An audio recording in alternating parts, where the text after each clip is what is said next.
Today we're going to show you how to dominate your ranked games by mastering one of Valorant's most oppressive as well as signature weapons, the Operator. Let's get right into it. So first things first, let's run down how the Operator, or Op for short, works. It's a bolt-action sniper rifle with 5 bullets to a mag. A single shot to the head or body will mean that the round is over for anyone on the receiving end, and a leg shot will deal 120 damage. It's perfectly accurate when scoped in, extremely inaccurate when scoped out, and if you're moving while shooting the Op, only a prayer could make that bullet fly straight. And that's pretty much all there is to it on the surface. It's very much a gun that's easy to use and hard to master. So to teach you how to use it, we're going to go over who, where, when, and how. More specifically, who should use an op, where to position yourself when using it, when to use it, and how best to go about it for maximum effectiveness in any given round. So starting off with the who. The best agents to use an Operator are typically Jett and Chamber. That's not to say other agents can't use it, Jett and Chamber just happen to be the best for it due to their ability to instantly get out of tight spots. Jett's Tailwind, more commonly known as her dash, means that after a shot with the Operator, she can quickly get away to avoid being traded. Chamber's Rendezvous or Teleport works in the exact same way by enabling him to almost instantly disappear and reappear elsewhere. At this point, you may be asking yourself, why can't you just have any old agent sit in a safer area to avoid being traded that way? So to answer that, let's look at where to use an op. Have you ever asked yourself after a bad game, what am I missing? Or sought help from impatient friends? Or browsed desperately for answers that only bring up more questions? Your self-doubting days are over with Discovery, the first game-focused AI. Discovery is trained on the world's leading esports athletes to be your everyday personal coach. That's right, Discovery can help you improve your gameplay by giving you tips and strategies to take your game to the next level. Get started at ProGuides.com. Now, when using the Operator, whether it's on defense or attack, you'll want to position yourself in a way that would enable you to take a clean fight as soon as possible. The reason for this is pretty simple. By getting an early kill and getting away, you're putting the enemies at an immediate disadvantage by forcing them to play the round in a 4 versus 5. So long as your team keeps disciplined and plays trades, in theory, every round with an early op kill for the team should be a round win. So naturally, that means you'll have to put yourself in an aggressive position in order to get that first kill. So as an Operator player, your job is to try and anticipate which angle an enemy will peek first and post yourself there to quickly get that one kill and get out. It could be anything from one of the mains that lead to a site, across mid, or in some particularly aggressive cases, even into the opponent's spawn. There is another good reason to peek early angles instead of just holding from sites. The attacking team will likely save their utility for their site hits as much as possible so they can rush out like the Avengers. So you'll have a better chance at getting a kill where they're being a bit more stingy with abilities. At the very least, you know they're likely to smoke off angles like Heaven or CT, so positioning yourself there is a dumb idea. Similarly, standing on site itself will have you pelted with abilities and run down by multiple players. You might get one, but given how slow the op shoots, you're unlikely to get another. So that leaves your only real option as the early peek followed by a quick reposition for a retake. It's also heavily recommended that you constantly move around with the Operator and peek a new angle every now and again to keep the enemies guessing. This will have one of two effects. If the enemies aren't particularly smart, they'll just run into your op and give you some free kills. If they're slightly brighter, they'll start using utility to clear those close angles and proceed with much more caution than they otherwise would. Either way, your team has the advantage by either reducing enemy numbers early or draining them of their utility, which they'll still need for the site hit. As a general rule, you'll want to be avoiding common pre-fireable angles. Try to position yourself in an off angle wherever possible. An easy way to do this as a Jett or Chamber is by getting on top of areas such as Generator on Fracture. It means you're very unlikely to be pre-fired and you'll have that extra half second before anyone can flick to you to get your shot off and get away with a free kill.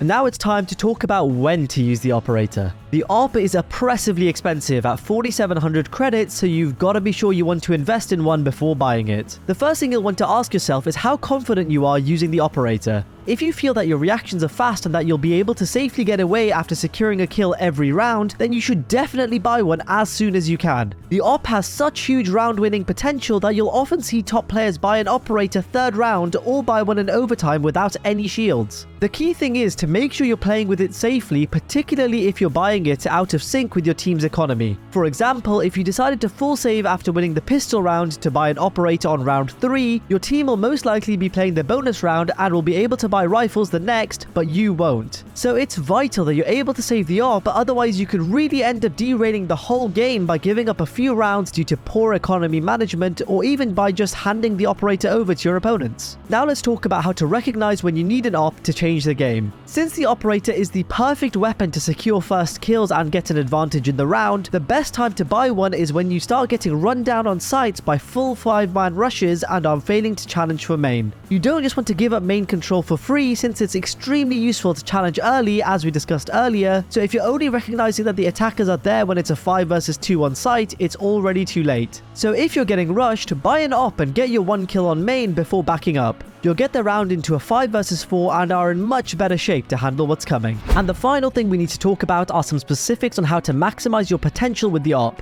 So let's answer some common questions we get when coaching over on ProGuides.com. Firstly, what do you do when the enemies keep using utility to clear you before you get a chance to fight them? If the attackers are droning to get you out of position every time, then the best course of action is to ask a teammate to break it for you so that you can concentrate on holding the angle. It doesn't matter if it sees you really, at the end of the day they'll still have to face an operator head on. I'd just be a bit careful if they tag you with a drone, since you'll be easy to pre-fire if that's the case. The same goes for any darts or reveals, just ask a teammate to deal with them for you. What can be a little more annoying is if you're being pelted with flashes around every corner, forcing you to dash or teleport back before you can get anyone. To deal with that, you have one of two options. You could play anti-flash, just wait until you hear it pops before swinging out, shooting, and dashing back. The trouble with this is that you'd have to have great reactions and they could already be pushed up and holding awkward angles. Your second option is to let them exhaust their flashes and completely give up main, knowing that they won't have that utility left to take sight. You can then hold from an angle deep on site where you can get one and dash back into CT, ready for a retake with the numbers in your favor.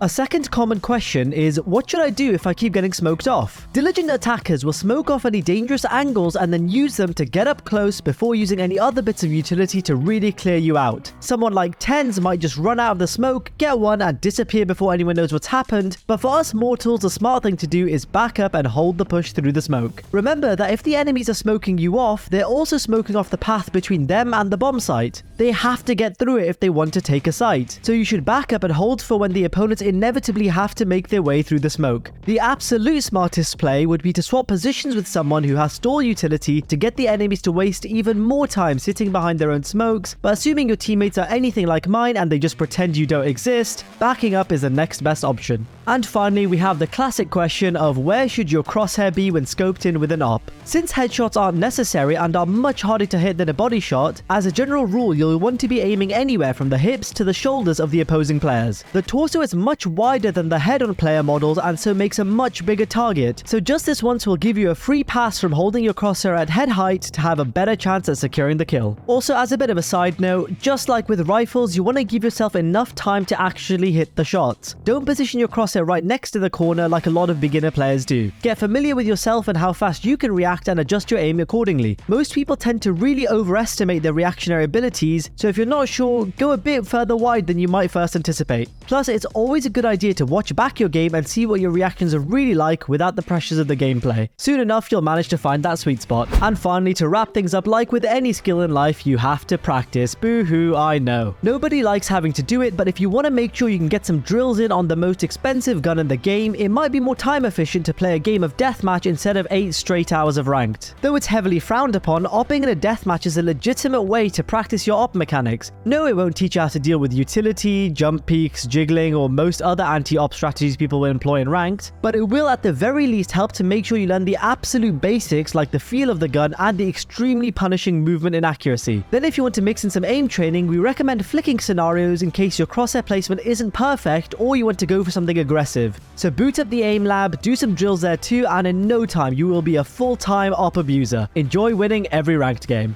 And there it is guys, our comprehensive guide on how to carry with the operator. Let us know what topic you want us to cover next in the comments, and as always, leave a like and subscribe for more great guides. See you in the next one.